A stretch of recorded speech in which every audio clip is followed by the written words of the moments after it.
400-500 बायकांनी पार्टिसिपेट केलं होतं.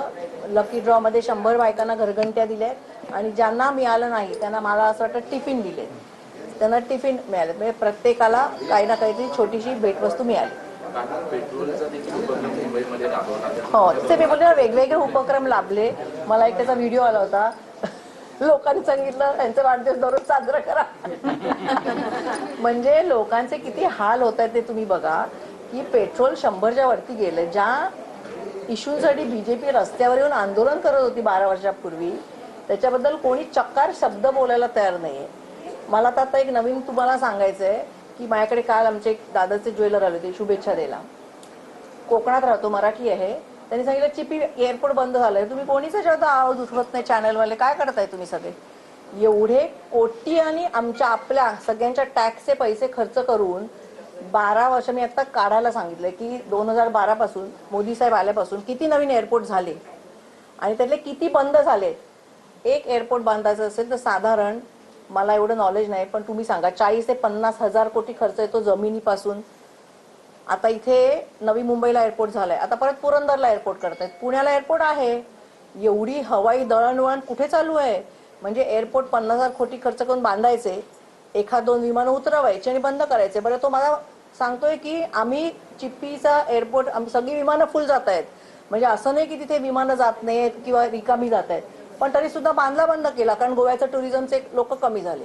मग तुम्ही बांधताय कशाला. हे पैसे आपले आहेत सगळ्यांचे. ह्याच्याबद्दल तुम्ही पण माहिती काढून आवाज उठवला पाहिजे.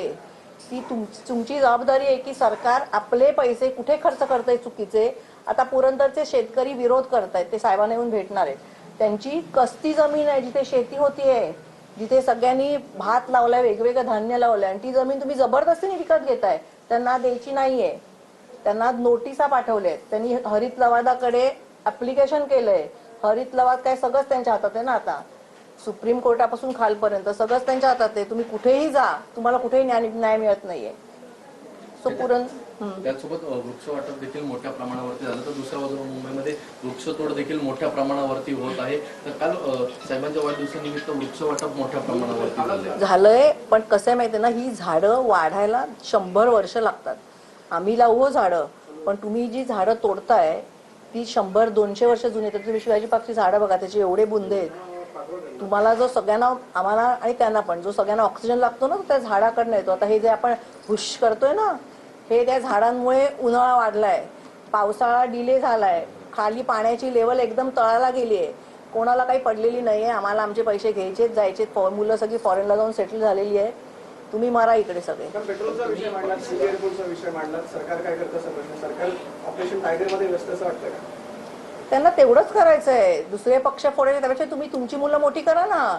दुसऱ्यांची मुलं चोरण्यापेक्षा भारतीय जनता पक्ष, RSS, विश्व हिंदू परिषद, त्याच्यात काम करणारी खूप चांगली मुलं आहेत. होती कुठे ती आता. त्यांनी काय फक्त 17च्याच उचलायचे का दुसऱ्यांच्या आतापर्यंत. तिथे ममता बॅनर्जीचा पक्ष फोडला, इथे उद्धवचा फोडला, शरद पवार साहेबांचा फोडला. त्याच्यापेक्षा तुम्ही आता, आम्ही कसं, आम्ही पक्ष फोडला ना, आम्ही आमची नवीन मुलं निर्माण करतो. अरे तुम्ही तेवढं तर दाखवा. करा. चांगली मुलं खूप असतात काम करणारी, त्यांना मोठं करा तुम्ही.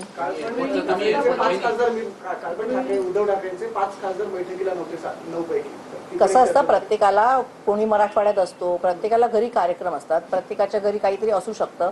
5 खासदार नव्हते म्हणजे काय ते गेले असं नाही, आणि हजर असलेले जातीत जाणार असं पण नाही.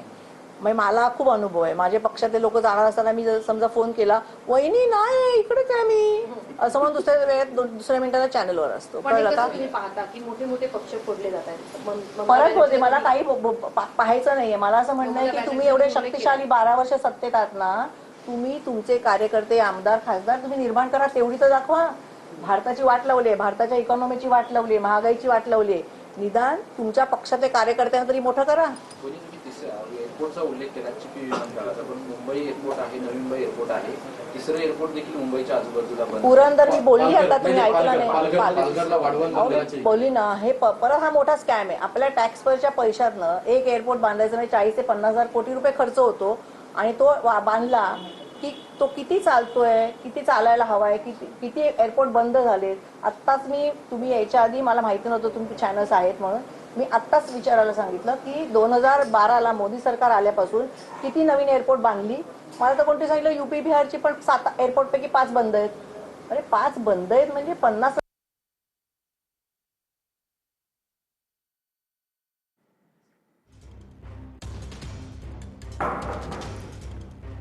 तर शर्मिला ठाकरे माध्यमांशी बोलत होत्या. किमान पक्ष फोडण्यापेक्षा तुमची मुलं मोठी करा असा भाजपवरती जोरदार निशाणा साधलाय शर्मिला ठाकरे यांनी. विमानतळ बंद होतात तर मग कशासाठी बांधता? किमान पक्षाचे कार्यकर्ते तरी मोठे करा. पक्ष फोडण्यापेक्षा तुमची मुलं मोठी करा असा टोला शर्मिला ठाकरे यांनी भाजपला उद्देशून लगावलाय.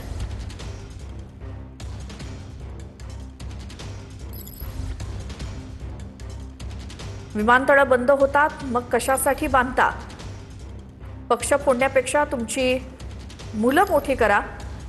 ममता दीदी, उद्धव ठाकरे यांचा पक्ष फोडण्यात आला. या मुद्द्यावरनं शर्मिला ठाकरे यांनी भाजपवरती जोरदार निशाणा लगावलाय.